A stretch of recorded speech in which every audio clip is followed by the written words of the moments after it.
Welcome back to another video. It's Bradford v Harrogate Town match preview. Let me know your score predictions and thoughts going into a game in the comments down below. I can't wait to watch this football match, to be honest with you. No, obviously we need to get out of our bad run, and what better time to do it against Yorkshire neighbours, we'll call them. I won't say it's a derby, but let me know your thoughts on that in the comments down below. Obviously it's somewhat of a derby game if you're from the same place, I suppose, but you know it'll be a good one for the fans to go to. Not too far away, of course. But let's get straight into the key players then for Harrogate Town.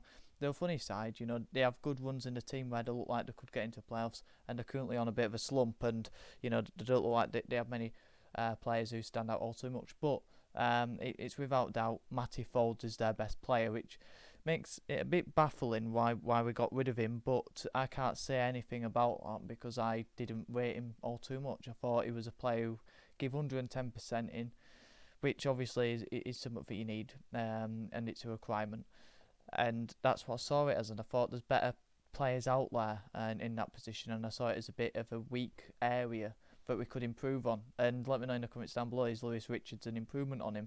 I think defensively Matty Folds is twice the player Lewis Richards is defensively, but going forward as a threat I think Richards is better, but in terms of numbers you'd probably lean with Folds, but I think I'd rather have a Lewis Richards myself.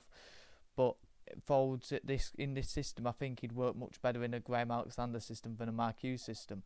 Solid defensively, I think he's the best. He's probably the best defensive-minded left back in the league. I think he's won the most tackles in the division.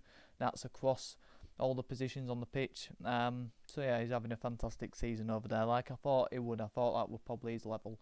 So it's good to see he's found that. Abraham Ado, he's got electric pace. He's a danger on the break, and he's a tricky player. Probably lacking end product. He's got 6 goals this season, but that'll come. He's still a young lad, and you know he's a very decent player for Harrogate Town. And then I've gone with Thompson, the midfielder. I think he's probably the replacement, natural replacement that they had for Pattison, who's obviously with us and should be coming back soon. I think maybe 2-3 week. I'd think it'd be around that time frame for Pattison, but obviously we're not on the season. Why rush him back? He's got 11 goals so far this season. Is George Thompson, I think it is. He's quite tenacious. He's a decent player for them, and again one of their standouts. The last 5 results then. We obviously lost 3-0 to Notts County, 5-1 to Mansfield, 2-0 to Forest Green Rovers, and before then it wasn't looking too bad. With that 3-0 win against Accrington, a 1-1 draw to Donny before that as well. Their last 5, well, I can go beyond that and I will in a short while, but the last 5, they've had back-to-back clean sheets against Barrow in 0-0 draws and Wrexham, and then a 2-1 defeat to Crawley, a 1-1 draw to Swindon, and a 4-1 battering by Newport County. Since their 9-2 defeat to Mansfield, obviously we got pumped by them as well, they haven't had a single win in 7 of those matches. 4 draws have come and 3 defeats as well. They're second in the away form table, but 20th in the home form table with 20 home points. I think that's around the same as us as well in terms of home form. And away form, we're 10th in the table with 24 points. Obviously, we're not great away from home, we're not great at home, that's why we're mid-table and bang average, but they also aren't doing well at the minute. They aren't doing well at home. Who do you want to play when you're not on a bad run of form? It is Bradford City. I mean, if San Marino could play club teams, they'd love to play us just to get that first win in 20 years, I think it is. So yeah, they'd absolutely kill to play Bradford City, but they can't. What can we expect then in this Harrogate game? I think we'll expect to see them play a low block. They'll be resolute, quite tight, quite a battling warrior game. I'd expect to see that from us as well. You know, you can't go hiding in these sort of games. You know, no matter what you think, it's a bit of a derby match. If they want to make it that, then you know we've got to rise to that and we've got to go to their level. I think Mark Hughes in I think it was the away game, I'm pretty sure, in last season, he put something on the wall about our form against Harrogate and something that got said, and it cheered the players up and we beat them. And I think, you know, that 11 players, not just conceding 10 goals as in 3 games, the performances, the lack of effort, they've got to stand up and be counted today. They've got to be playing for a contract, because there's so many players in that 11 that I would not want to renew, you wouldn't want to renew. They've got to prove to us why they need to be here next season, because they'll only drop lower. You know, there's a lot of these players who are lucky to be playing for this football club, and I don't think they understand that. They've been playing out from the back a bit more frequently, Harrogate. They do like to go long, but without having that natural target man like your Armstrongs that they've had in recent years, they don't go long as often. So if you press high, I think there's weaknesses in that, and you can get mistakes out of them. But yeah, we need a reaction, and I think the players need to play for Graham Alexander as well, because if you lose 2-3 to Harrogate away from home with a 1-1, I think it could be good night Vienna for him, unfortunately. In the dugout then, Simon Weaver, longest serving manager in England, obviously done an unbelievable job, like it has to be said, where he took over from them, where he's got them now continually progressing, adapting as a manager. Like I say, without having Armstrong, they've got to adapt the style of play, and they've done that admirably, to be honest with you.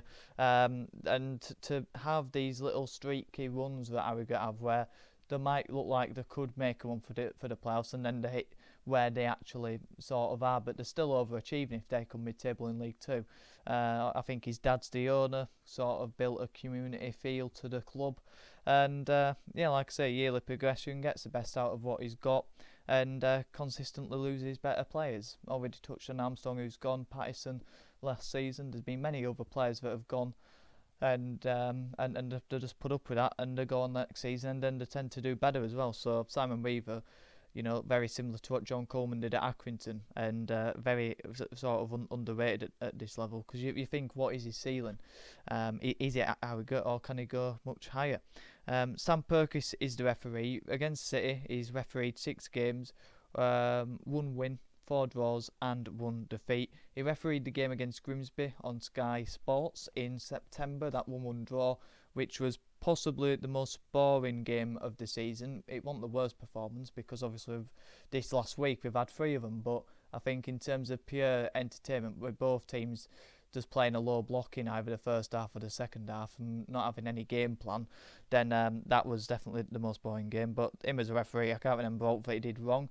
He's give 50 yellow cards out to Bradford City players and no red cards, touch wood. 12 League 1 appearances this season and 12 League 2 appearances, giving out 4 red cards in both divisions. So my starting 11 then for Saturday's game, I think we've got a plan for next season. And obviously we also want to try and get as much momentum coming into this season as well, coming into the end of this season, because you've got to take something into next season. So you've got to get a mix of that and the players that are available to you. Obviously we've got a few injuries at the minute, which don't help us either. But Sam Walker keeps his place in goal. He's been fantastic as of recent times. And then the back three, this is where it gets interesting, because I've kept the back three. Would you keep the back three? Because you could go back four. I do like a back three as it is anyway, but I'd keep Oyugoki at the back. I think that's probably a controversial one, because I did think he had a good game Tuesday. I think it'd be unfair for him to lose his place, but also is the only centre-back with natural pace on the recovery as well. So I think it'd be important to keep him in that sort of Tompkinson role until he comes back next Friday. Matty Platt in the central of the back three. I'd expect him to be back, considering him on the bench Tuesday. I'd expect him to have had more training in him, and with the injuries at the back, he's got to be in there. And to be honest with you, Matty Platt is criminally underrated. Without him in the back line, the performance have dipped, and there's no surprise there in him. And everyone's talking about the contract renewals, who to renew, you know, giving sort of the same 4 players, you know, Halliday, Walker, Poynton, and there's someone else. I don't know if it's Cook, even though he's got 3 years. You know, there's the same sort of people who come up in terms of renew the contracts, and Matty Platt never comes on. And yet, in our good runs we've had this season, he's been integral to that back line, and every time he don't play, you miss him. And for me, that's a sign of a great player. Consistently goes under the radar. That's my little appreciation for Matty Platt this week. Sure, he'll be back next week. Kieran Kelly as well in the back line, keeps his place. Brad Halliday in right wing back, with Lewis Richards in left wing back. Again, let me know your thoughts on him and Matty Folds in the comments down below.